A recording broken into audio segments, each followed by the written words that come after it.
Afternoon all. Across the country, hi, good afternoon, thank you. Across the country, as we can see, we're seeing severe weather warnings and impacts from blizzards out west to heavy rains and high wind in the east. A number of states have already declared state of emergency, and here in Washington, D.C., we know that many schools will send their students home early, like my kid, and probably many of yours. We are closely monitoring the weather, and we encourage all Americans to do the same. Do not become complacent and make sure to heed the warnings of local officials. You can also download the FEMA app, which provides real-time weather alerts and can help you prepare. As always, we stand ready to support communities nationwide as needed. And I do have an update on the President's Week. This Friday, January 12th, the President will travel to Allentown, Pennsylvania. That area to discuss how communities across America are coming back thanks to Bidenomics and his Investing in America agenda, which have ushered in a small business boom, created good paying jobs with rising wages, strengthened local economies, and lowered costs for hard-working families. Bidenomics, it's working. And with that, as you all can see, my colleague, Admiral John Kirby, is here to discuss international response to information we declassified last week on Russia's use of North Korean munitions. And with that, Admiral. Good afternoon, everybody. So yesterday, Russia launched its most recent aerial attack against Ukraine using missiles and UAVs. Multiple Ukrainian civilians were killed in the strikes and dozens were injured. Now, these strikes are horrific, they're inhumane, and they serve as yet just another reminder of the brutality of Mr. Putin's war. Due in part to our sanctions and export controls, as we talked about last week, Russia has been forced to look to like-minded states for military equipment. One of those states is North Korea. And as I said from this podium last week, the Democratic People's Republic of Korea recently provided Russia with ballistic missile launchers and several dozen ballistic missiles. Russia has since deployed these missiles against Ukraine. Last week, you might recall, I talked about a strike on the 30th, talked about a strike using a dozen, almost 10 more on the 2nd of January, targeting Zaporizhia, Kyiv, Kharkiv, and elsewhere. On January, as I said, and then on January 6th, since then, Russian forces again launched multiple North Korean ballistic missiles into Ukraine. We're still assessing the impacts of these strikes, but we can confirm that at least one of them landed in Kharkiv. So today, I'm announcing that the foreign ministers of 47 countries, Secretary Blinken, and the High Representative of the European Union have released a joint statement condemning the DPRK's export and Russia's procurement of North Korean ballistic missiles, as well as Russia's use of these North Korean missiles against Ukraine. As the statement makes clear, the transfer of these weapons increases the suffering of the Ukrainian people, supports Russia's war of aggression, and undermines the global non-proliferation regime. And our governments stand together in resolute opposition to these arms transfers between the DPRK and Russia. Russia's transfer of ballistic missiles from the DPRK directly violates multiple UN security resolutions, and tomorrow we will raise these arms deals at the UN Security Council alongside our allies and partners and demand that Russia be held accountable for yet again violating international obligations that it signed up to. We also will continue to impose sanctions against those working to facilitate arms transfers like this and to release information exposing those arms deals. But I cannot emphasize enough any more today than I did last week that the most effective response to Russia's ongoing missile and UAV attacks is to provide Ukraine with vital air defense capabilities and other types of military equipment that it needs to defend itself, its terrain, its infrastructure, its people. To do that, we need Congress to approve our supplemental funding request for Ukraine without any further delay. Russia's looking to countries like North Korea and Iran for assistance. Ukraine needs our help. We're calling on Congress to help us meet that need and meet this moment. Thank you. Thanks, John, for doing this. On the news of the day, when did President Biden learn of the Defense Secretary's cancer diagnosis? He was informed today. Any details on what his reaction was? He was informed by the Chief of Staff earlier this morning, and I'm not going to go into any more detail than that. So the President has known for, I guess, 5 days now that Secretary Austin was in the hospital, but he wasn't informed why? He was not informed until last Friday that Secretary Austin was in the hospital. He was not informed until this morning that the root cause of that hospitalization was prostate cancer. Is that because the White House knew and didn't inform the president, or because Secretary Austin chose not to share that with the president? Nobody at the White House knew that Secretary Austin had prostate cancer until this morning, and the president was informed immediately after we were. Okay. Last week, we learned that Jake Sullivan, I believe, found out about the fact that Secretary Austin was hospitalized on Thursday morning. So just want to clarify, are you saying the president found out a day later than the NSC did? No, Jake was informed, our national security advisor was informed that Secretary Austin was in the hospital and had been for some time. He found out late Thursday afternoon, and he and the chief of staff, Mr. Zients, informed the president later that evening, early that evening, not long after they learned. They informed the president directly, Thursday evening. We learned also today that Secretary Austin, when he went into the hospital for the first time on December 22nd, he knew he was going to be under general anesthesia. He knew he was going to be spending the night, and transferred authority to his deputy secretary. Was the White House informed then that the authority was going to be transferred? No. Is that what's supposed to happen? There are the delegations of authority can happen. I wouldn't say on a regular basis, but it's not uncommon for the Secretary of Defense to delegate authority to the deputy, sometimes for very short periods of time.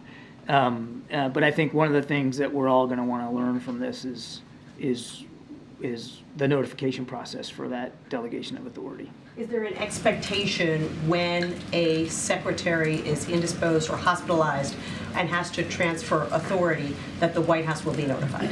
Again, I'm going to let Karine take this one, because this really gets to the memo that Mr. Zients put out, and I think I'll let Karine talk about it. So as you all know, there was a memo that was released today from the Chief of Staff, and the memo was sent to the President's cabinet on protocols for a delegation of authority.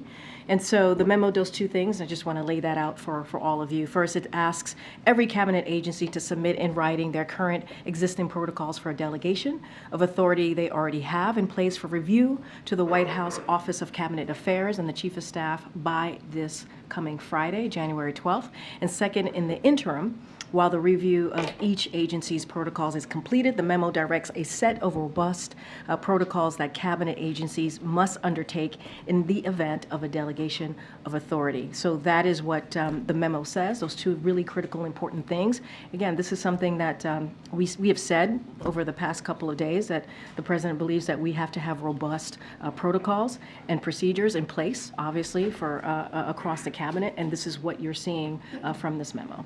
So finally, who does the president hold responsible for this lapse? Secretary Austin, his aides, the chairman of Joint Chiefs, who clearly knew about this the day after the secretary was hospitalized? I will say this. I mean, Secretary Austin put out a statement, and he took full responsibility for this. So I would refer you back to the statement. And Secretary Austin was very clear, and we appreciate that he has taken responsibility for this. But I also want to say that we certainly hope that he fully recovers and also gets back to the Pentagon. So I'll leave it there. But his statement was very clear the other day. Okay. Thank you, Karine. Walter Reed said that he was diagnosed with the cancer last month. So just to confirm, the president did not know the diagnosis or that he was hospitalized? No, he did. He was informed. The president was informed, as the Admiral just stated. The president was informed today about the prostate cancer. So is there a lack of trust between the Pentagon and the White House? Why did the Secretary of Defense feel that he didn't need to inform the president immediately, the White House immediately, about the diagnosis or the procedure? So look, we have complete confidence in the secretary. That is something that we have said. The president has complete confidence in the secretary. Obviously, there is a review that the Pentagon is doing. They announced that yesterday. They're going to take a review of how this process went, and we'll let that review process move forward. But again, the president has full confidence in the secretary. Admiral Kirby, when you talk to your former Pentagon colleagues, what do they tell you in terms of why Austin didn't immediately inform higher level officials here? Well, again, I'd refer you to them to speak to that. But as Karine said, the Secretary's statement was very clear. He takes full responsibility for the decisions he made with respect to this procedure, and that includes the decisions about how that procedure was communicated. He takes full responsibility for that. Does that decision mean he had specifically communicated to his close staff not to more widely tell people about what his procedure was? We don't have that kind of level of granularity here. That's something that only they can speak to. And what was the president's reaction today when he found out? His first reaction is, as Karine rightly said, we all want to wish him the very best. I mean, this is, sadly, this is a disease that affects many millions of American men, particularly at that stage in life. And the key is early diagnosis, early screening. I think, look, we're all going to learn a whole heck of a lot of lessons from this past week. One of the lessons I hope that everybody takes away is the value of early screening. And an entire month lapsed from early December when the diagnosis was found out until today when the president even found out. Is that a question? Yes, just triple confirmed. Well, the Pentagon already talked about when the Secretary was diagnosed. It was early December. And as their statement said, in consultation with his doctors, he elected to have the procedure done later in the month to coincide with the holidays. And as Karine rightly also said, the president didn't know about the diagnosis until this morning. But his reaction is he wishes the Secretary all the best for a speedy recovery. John, did the President or the White House instruct Secretary Austin to make this disclosure today? No. Does the President plan to stick with Secretary Austin through the rest of the term? Yes. Has the president spoken with Secretary Austin since their conversation on Saturday? No. Secretary Austin, we now know, was under anesthesia on December 22nd. The White House at the time didn't know. What would have happened if there had been some national security emergency in the White House? The president had called on Secretary Austin on that day. Well, it's a hypothetical and it's speculative, but I think it's important to remember the whole idea of delegation of authority. You need to have a process for delegation of authority.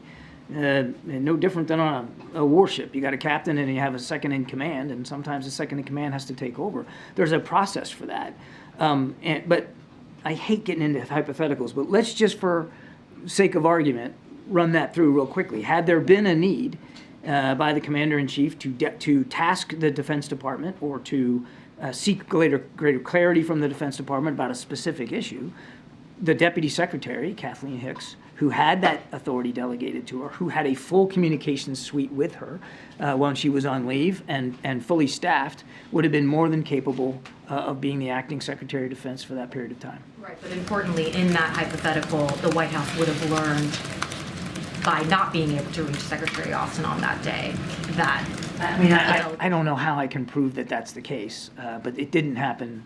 But she had full authority to run the Defense Department. And just one more on this. Now that the Pentagon has shared that Secretary Austin underwent surgery for prostate cancer, does the White House and does the President believe that he should have been afforded the privacy to not share with the public what that medical procedure was? Does the President believe that the Secretary should have been afforded the privacy not to disclose?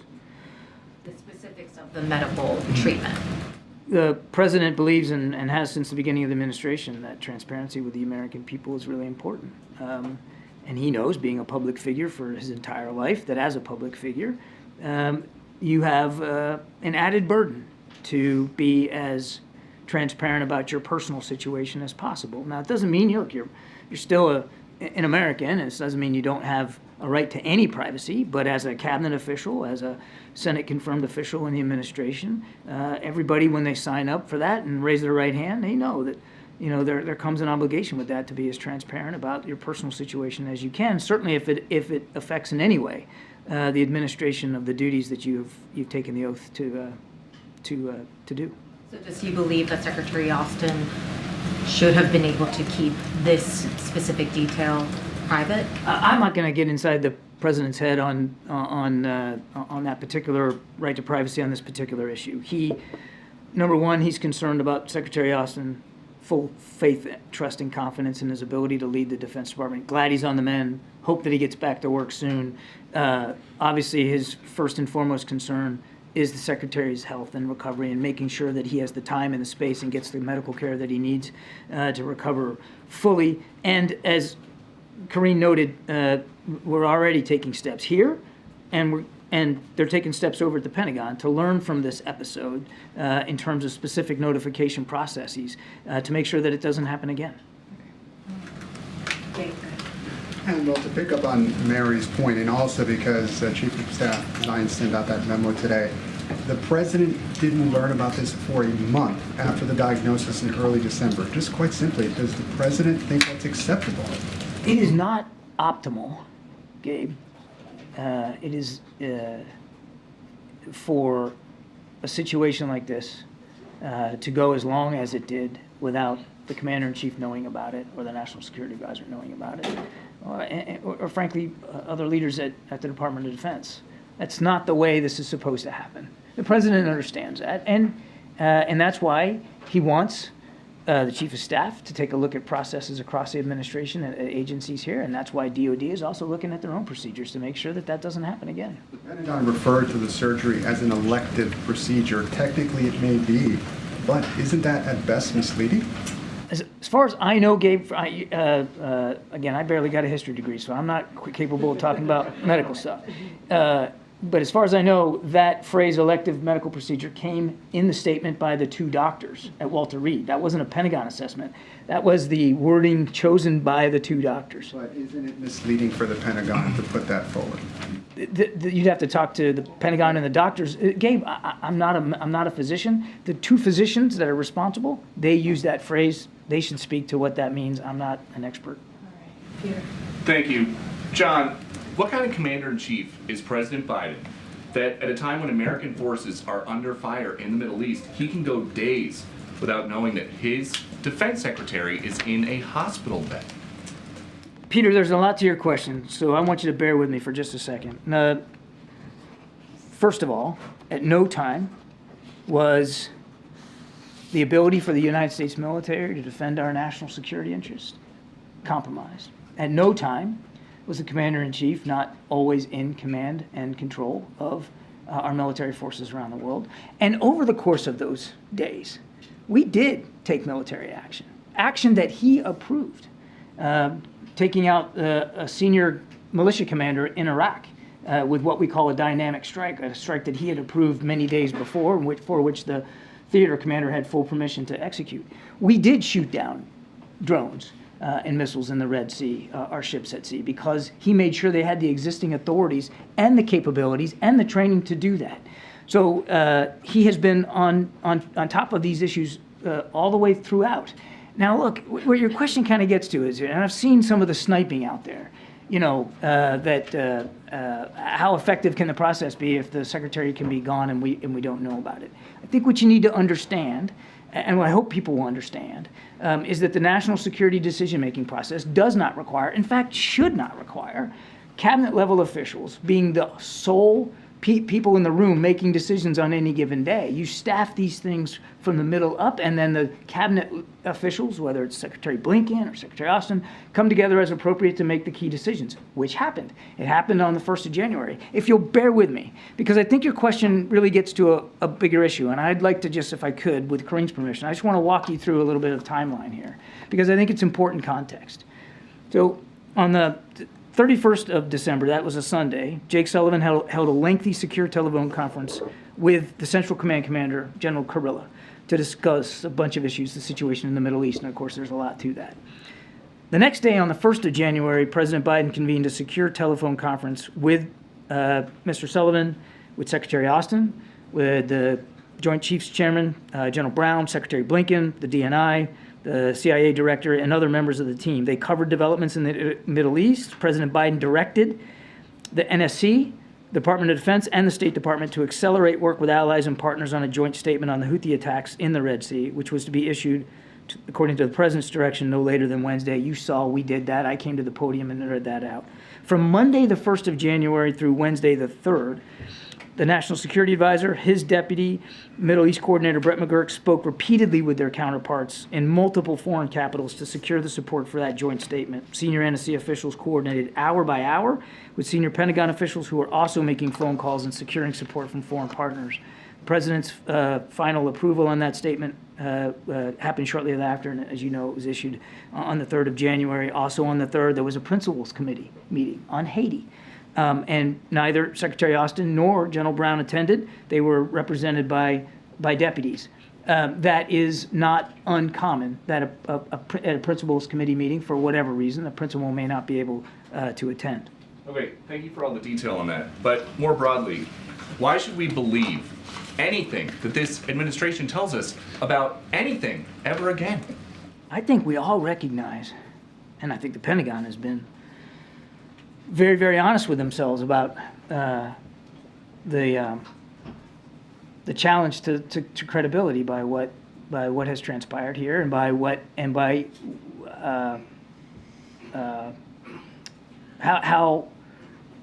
how hard it was for them to be fully transparent with the American people. I think we all recognize that. And wait, now just give me a second now. I know you got another one coming here, but we all recognize that this didn't unfold the way it should have on so many levels, not just the notification process up the chain of command, but the transparency issue. We all recognize that.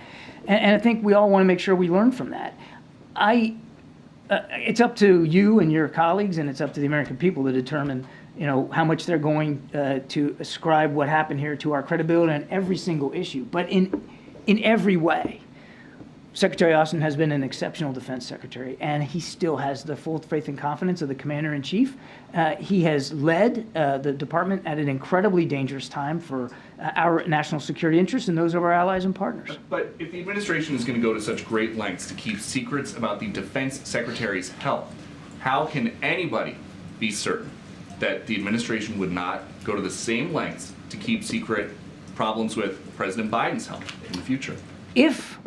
If you could logically argue, and you can't, but if you could logically argue that He's 81 years old. Wait a second. Just give me a second here, bub. I'll get there. If the administration made some sort of Machiavellian effort across the board to keep this from getting public, then I think your question has merit. And certainly is a fair one. I don't think it's a fair one because that's not what happened here, Peter. What happened here is the Secretary of Defense, for whatever reason, I can't answer the question why, that information wasn't shared. It wasn't shared widely in the department, and it certainly wasn't shared with the interagency. It's not good. It's certainly not good, which is why, again, we want to learn from this. We want to make sure that it doesn't happen again. We got to go around here. Given that this was suboptimal, as you said, and given the commitment to transparency that the administration has, how do you square that with the confidence that the president expresses in the secretary? The president respects that he took full responsibility for it in his statement. That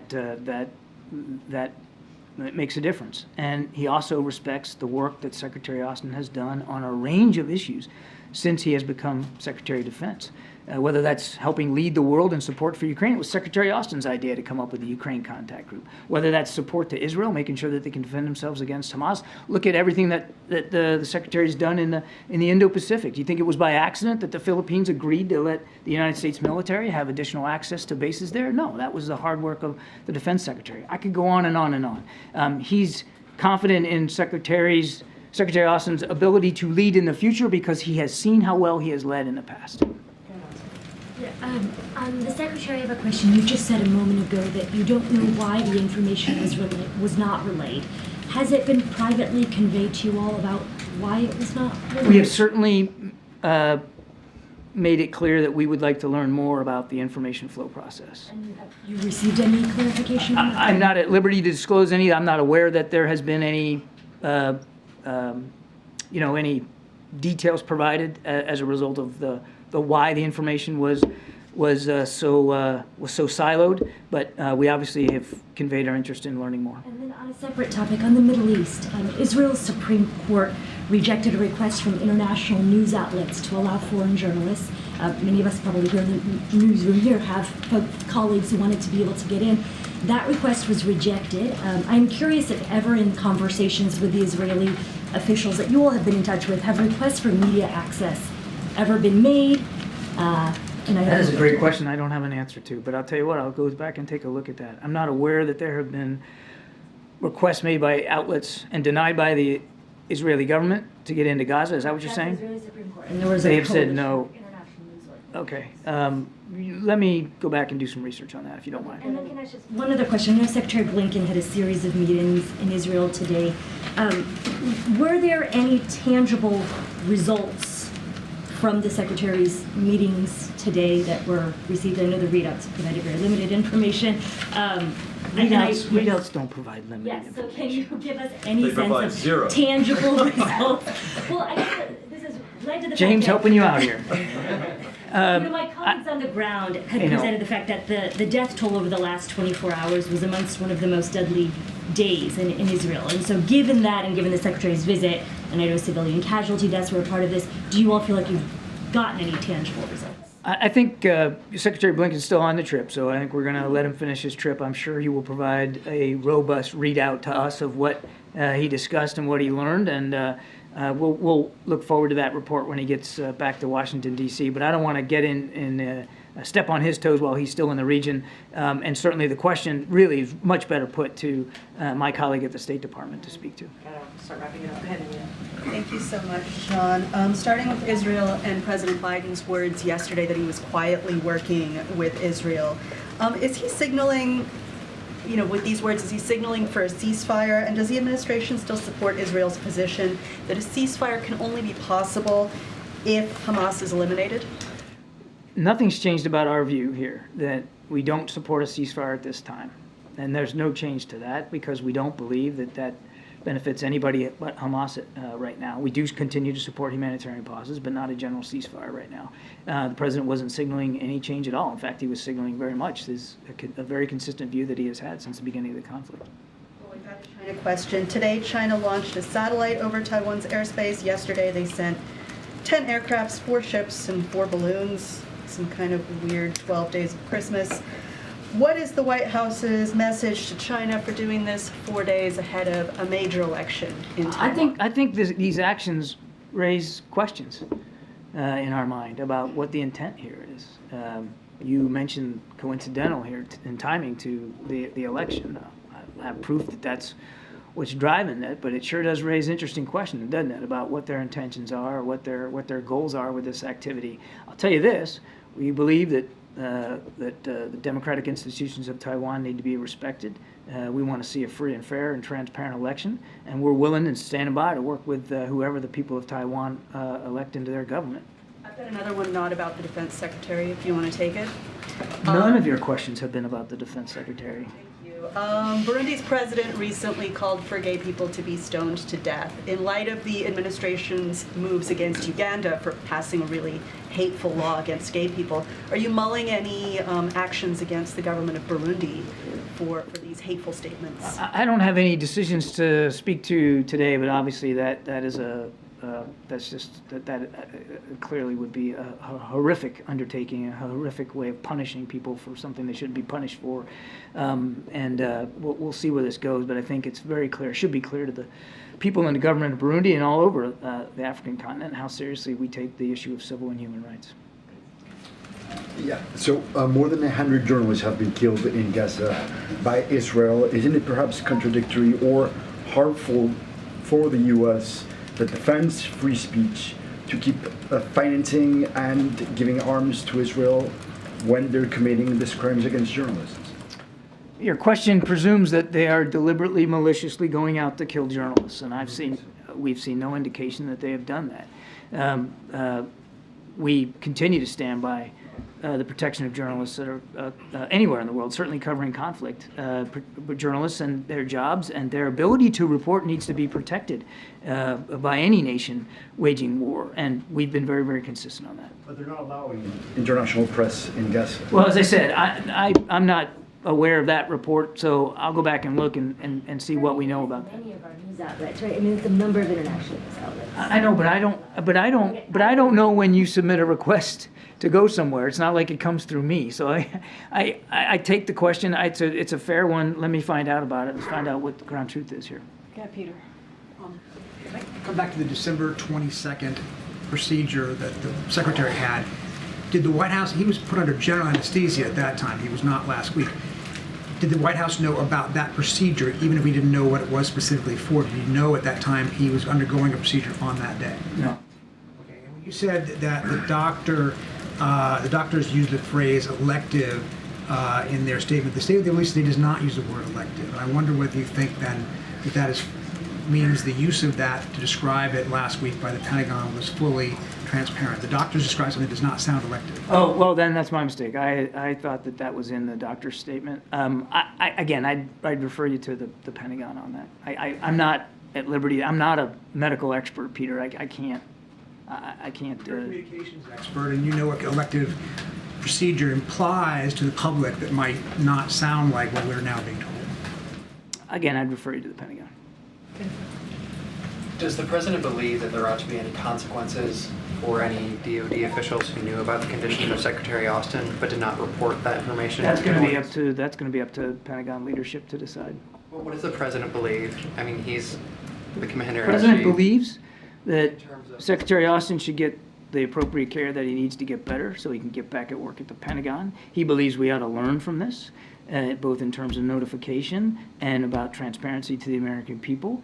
We're gonna do what we have to do. As Karine said, we're also going to take steps here at the White House to make sure that we have a good, tight alignment across the interagency about notification procedures on delegation of authorities. That's what the president wants to focus on. In terms of accountability for those who might not have shared that information with the White House, it's not their DoD, it's the taxpayers. It is the taxpayers' DoD, and it's for the Defense Department leadership to take a look at that and see what they want to do in terms of accountability. The Secretary of Defense himself took full responsibility in his statement over the weekend. I mean, he had put it on his shoulders. Thank you, sir.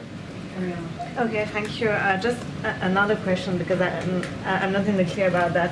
By not notifying the White House on December 22 that he was going under general anesthesia, did Secretary Austin violate existing procedures, or was that in accordance with existing procedures? What happened?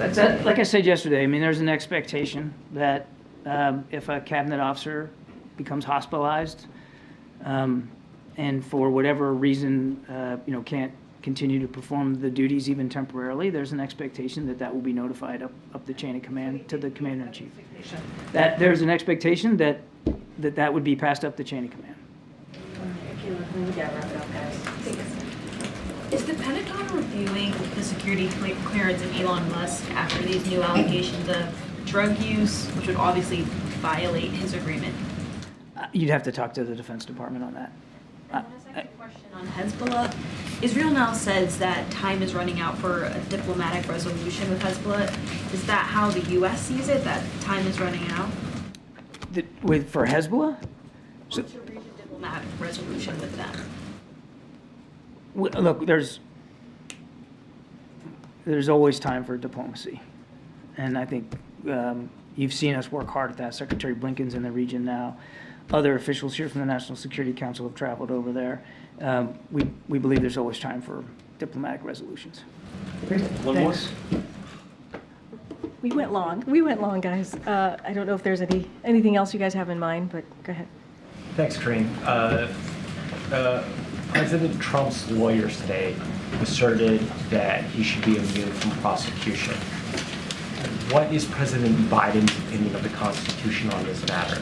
Should presidents be immune for official actions? So look, I get why you're asking the question. I see why you're asking the question. We're going to be really careful here, given that there is an ongoing case. So not going to comment. Got to be super careful. And we don't normally comment on an ongoing legal case or make statements that could impact, right, that particular ongoing case. Also, that doesn't even involve the White House. So I'm just going to be super careful. I would have to refer you to Department of Justice. Don't want to get into the middle of this. Sticking with former President Trump, he also said in an interview yesterday that he hopes that if there is an economic downturn, that it'll happen in the next 12 months. And I'm wondering if the White House has any reaction to that. So I'm going to be careful, as we all know, that he is a candidate in this 2024 election. So what I will say is that consumer sentiment, as you all know from the data that came out at the end of last year, is surging and inflation is falling. And I think that matters. And all the more reason that we continue to make sure that Bidenomics, continue to move forward Bidenomics. And we've seen how historically the success of the economic growth that we've seen. When you think about the 14 million jobs, unemployment is at under 4%. Obviously, there's wages are up, right, which is incredibly important. And so look, one of the things I will say is that the cost reduction momentum over the volatility, right, if you think about Maganomics, which economists warn would worsen inflation with tax giveaways to rich special interests. Another thing I would say is that, look, when it comes to a commander-in-chief's duty, they're not supposed to wish an economic downturn. They're supposed to make sure that we put the American people first. That is what a commander-in-chief is supposed to do. They're not supposed to hope that American families suffer. That's not what a commander-in-chief is supposed to do. They're supposed to put forward an economic plan that helps all Americans. And so, it is clearly unacceptable and shameful, and what Republicans officials should hope for, they should hope for that we continue the economic progress that this president has made.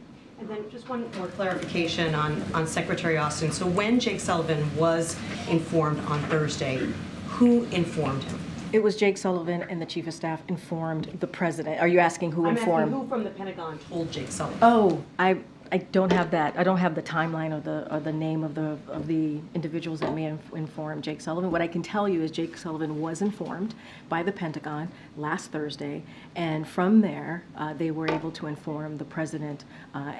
They, meaning the chief of staff and the national security advisor, informed the president. I don't have who actually told the national security advisor. And did whoever at the Pentagon informed Jake Sullivan tell him at that time that they regretted the delay or give any explanation for the delay? I get the question. I just don't have specifics on what was actually communicated in that conversation. What I can tell you is that's when National Security Advisor Jake Sullivan was certainly informed about Secretary Austin's hospitalization, but I just don't have anything further on specifics of that conversation. I can also share with you, as we've had many times, is that the president was informed thereafter. Has Secretary Austin apologized to the president? I don't have any specifics into their conversation. All I can, as you know, as we've let all of you know, that they had a conversation on Saturday, the president and the secretary. I just don't have any details into what was discussed specifically. The president, as I said moments ago at the top of this briefing, the president obviously wishes the secretary well and hopes he has a speedy recovery and wants to see him back, obviously back at the Pentagon. Karine, any reaction to Michelle Obama saying in an interview that she's terrified about the potential results of the election? Look, I want to be careful. Again, we're talking about upcoming election this year, so don't want to comment on that. Obviously, we're going to let the former First Lady speak for herself. What I can tell you is that she obviously supports the agenda, this president's agenda, President Biden's agenda, and how we're moving forward in making sure that we have an economy that works for all, and moving forward certainly on implementing some of these important key historic legislation that the president was able to pass. But I'm not going to comment specifically on what she stated. Good, Steve. How close are you to a border security deal? So, as I stated yesterday, when we were on Air Force One headed to South Carolina, look, the president continues to believe that we need to get to a bipartisan agreement to really deal with the border security issue. There has been a productive conversation on the Senate side, Republicans and Democrats, so we are hopeful. This is a president that is optimistic, as you know. We are hopeful that we will get to a bipartisan agreement. I know one of the negotiators, as I stated yesterday, said that would be likely to have some text this week. And so, look, this is a negotiation process. It is a bipartisan one. We appreciate that conversation. The president understands what is happening at the border is something that's been happening for decades, and we need to address it, which is why, again, why he put first piece of legislation when he walked into the administration was to be on a comprehensive immigration and to deal with that issue. Get him, Jen. Has the president been getting briefed on the Alaska Airlines? So I want to. No, I know exactly what you're talking about. So first of all, we are glad to have seen that we're relieved that all passengers and crew are safe. The FAA's priority is always keeping Americans safe. That is most important. And in that spirit, these particular Boeing aircraft will remain grounded until operators complete enhanced inspections. The FAA will continue to support the National Transportation Safety Board's investigation into Alaska Airlines Flight 1282. The NTSB is in charge, obviously, as you all know, in investigating in these types of investigation, and I would certainly point you to them on any updates on this particular investigation. The president, obviously, is going to continue to be updated on these things. Does the White House primarily see this as a Boeing issue or an FAA issue? So, look, what I can say is FAA certainly sees this as a priority to make sure that we're keeping Americans safe. That is certainly their approach here and what they believe how we need to move forward. Obviously, the Boeing aircraft, there's going to be an investigation on these Boeing aircraft. That's why they're going to be grounded. We don't know yet, right? We have to do an investigation to see exactly what occurred here, but they're going to ground them out of abundance of precaution and safety for the American people to make sure that we see to enhance inspection and to see exactly what occurred. So I don't want to get ahead of that, but they're taking obviously extra precautions here. Would President Biden tell the American people that they should feel safe flying? I think the American people should feel safe flying. Like I said, FAA's #1 priority is the safety of Americans. I think by the fact that these Boeing aircrafts are going to be grounded is important, right? That is taking the safety of Americans first, and FAA's, that's their main priority, is to making sure that occurred. So he believes it is safe to fly now? Yes, he believes it is safe to fly, but obviously FAA is going to do everything that they can to make sure that American people, American families are safe. Get Karine. When the White House found out last Thursday that the secretary was in the hospital, did somebody ask the Pentagon why and not get an answer from the Pentagon? I don't have any specifics to share. What we know, what we can tell you is that, as you know, the Pentagon is going to do a review on their process, and that is something obviously we welcome, a 30-day review, and that's what we want to see, and we'll get a sense of how the process went, and so. That's something that obviously is important. And you saw, as I stated at the top, the Chief of Staff put a memo that went to agencies on making sure that we take a good look at the process here. But beyond the process, just from a human aspect of this, when Jake Sullivan and then Jeff Zients and then the president hear that Secretary Austin's in the hospital, didn't they ask why is he in the hospital? How did the president not know until this morning that it was cancer? How did 5 days go without knowing the diagnosis? that is something that we're trying to find. Not give an answer. No, I hear you, but that is something that we are going to get a sense of this process, right? That's why they're going to do a review. That's why the Pentagon's going to do a review. That's why the Chief of Staff put out a memo to the cabinets on protocols here to get a sense of how they've been moving with this process and how we're going to continue to move forward. We do not want this to happen again, obviously, but we're going to get a better sense once the Pentagon does the 30-day review to see how this occurred. Obviously, this is not something we want to see. In the meantime, we want to make sure that Secretary Austin gets back on his feet and recovers, and I think that's really important too. You see what I mean? Just like kind of on a human level. And the president here is in the hospital again. I totally understand. I totally understand the question. We're going to review this with the process. I totally understand the question. I get it. I get you're wanting to know what was the reaction, the emotional reaction of folks here in kind of the chain of command, right? Once they learned about the secretary's hospitalization. I get the question. I don't have reactions, right? Emotional reactions to how folks here felt when they learned about this. I just can't speak to that. What I can speak to is that we want to make sure that we have a process, protocols, robust protocols, because we've always said transparency is at the center of this administration. We want to make sure how these agencies move forward, that there's a robust protocol in place, and that's what we're asking. That's why the Chief of Staff, Zients, sent a memo to agencies, so we have a sense of how are they going to move forward with these types of situations or issues. And again, Pentagon is going to do their review. They announced that yesterday. It's going to be a 30-day review, and we'll have a better sense of the timeline here and what happened, what occurred. Ed? Yeah, thanks, Karine. When will the president hold another solo news conference? I don't have anything to preview at this time. On communications within the administration, the last cabinet meeting was 3 months ago. So does the president know where his cabinet members are and what they're doing?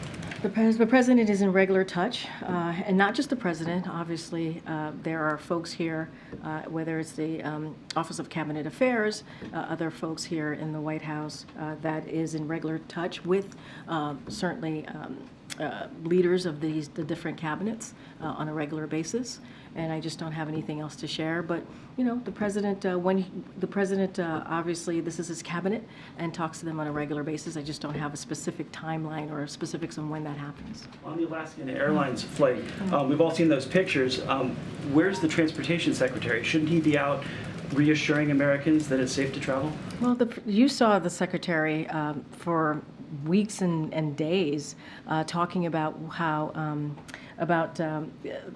how the airlines were being held to account, and how we were in a different place certainly than we were last year during the holiday seasons, and we saw the secretary out there pretty in a robust way.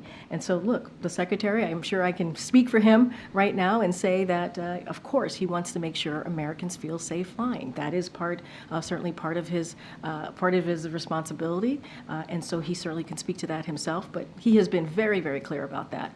Secretary has been very clear about that over the past 3 years of this administration, making sure that there is safety, that we meet those safety protocols, Americans feel safe flying, and that is the #1 priority, certainly of FAA. One more on the economy, if I could. JP Morgan CEO Jamie Dimon told Fox Business that the extra COVID assistance runs out in 2024, higher credit card balances. He says the chances of a recession are higher than a soft landing. How concerned is the president? Look, I appreciate the question. I'm actually glad you asked the question because, look, last year forecasters said with 100% certainty that there would be a recession. 100% certainty. That's what you heard over and over and over last year.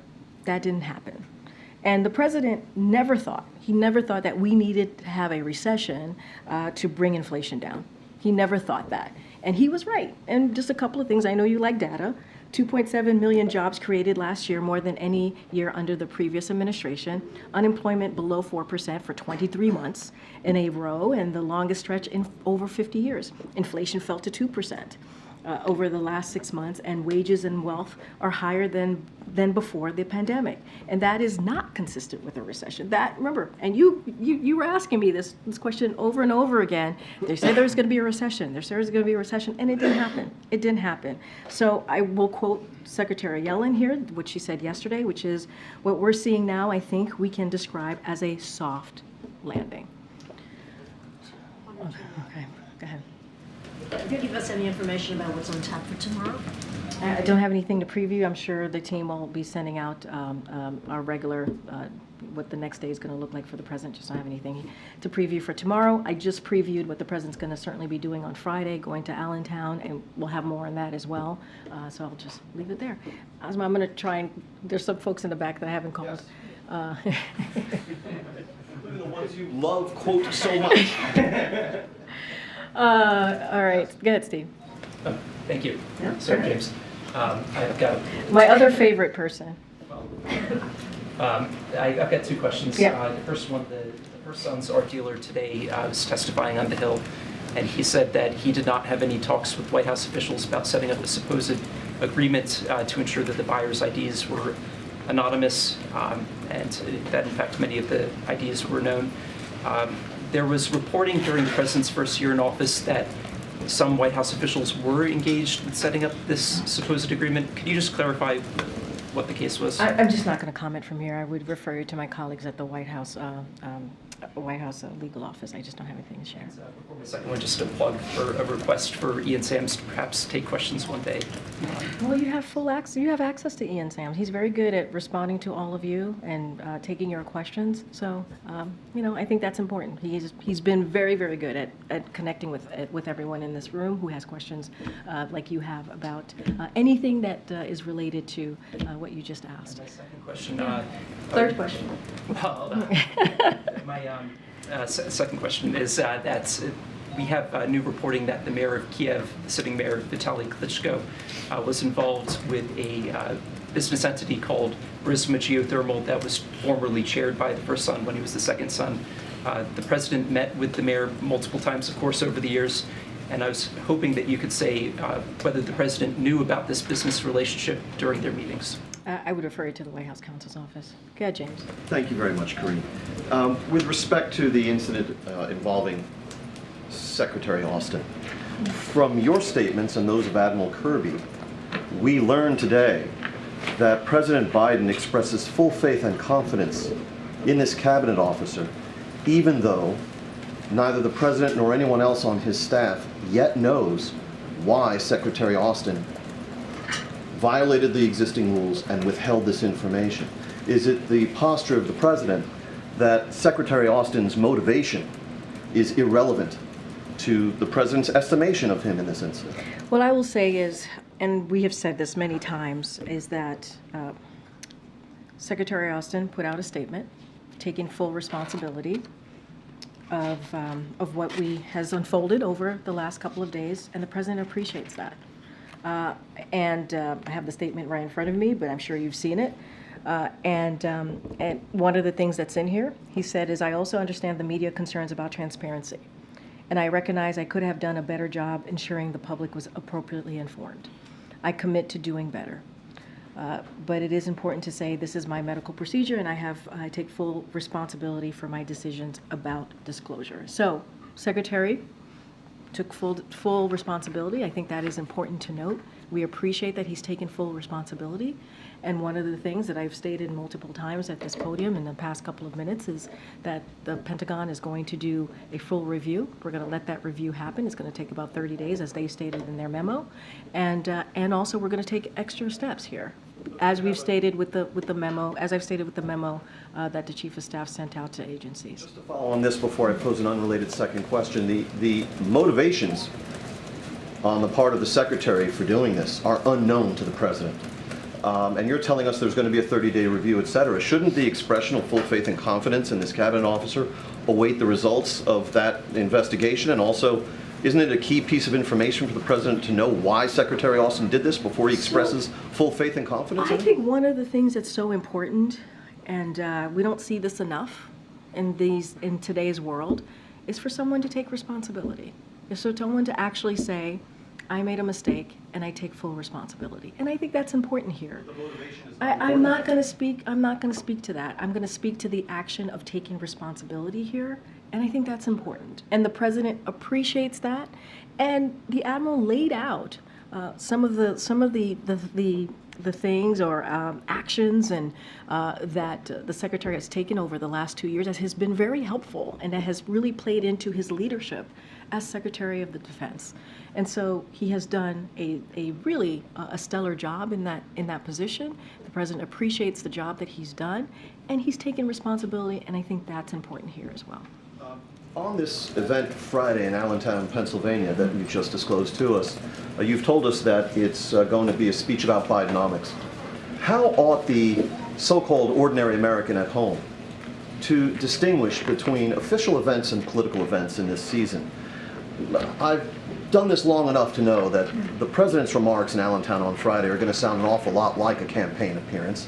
So what distinguishes an official event from a campaign event at this point? I mean, we've been very clear. When there's been a campaign event, I've said it's a campaign event, and you have to go to the campaign, right, to get information. And usually a campaign event comes from the campaign.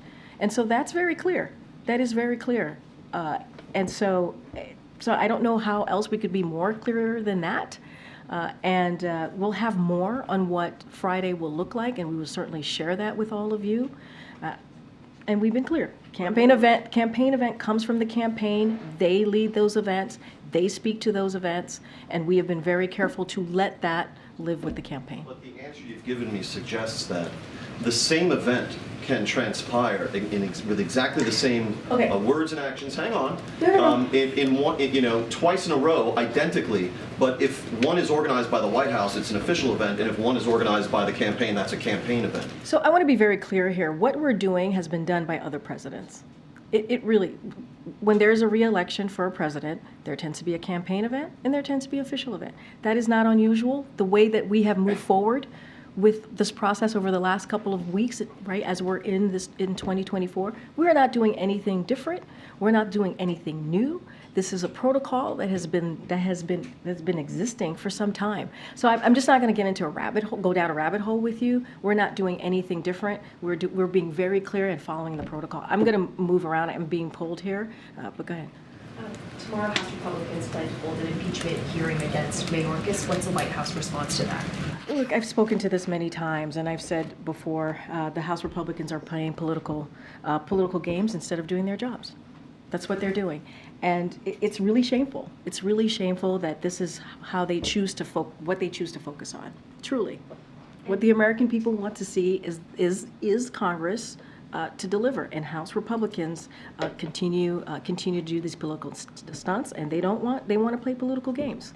And so it is shameful. What we want to see, what Americans want to see, is real results to the issues that American people have across the country. And any more details you can provide on the sticking points right now in the border talks? Parole has been mentioned by negotiators. No, I totally get the question. Not going to get ahead of the negotiators. I'm going to let them have those conversations. Obviously, if I say anything, then I'm stepping into their process, and we don't want to do that. It is what we have said is we believe that process is headed in the right direction, and we appreciate that both Republicans and Democrats are coming together and trying to find a solution to what we see at the border. And the president has always said we need to see a bipartisan agreement on an issue that has existed for decades.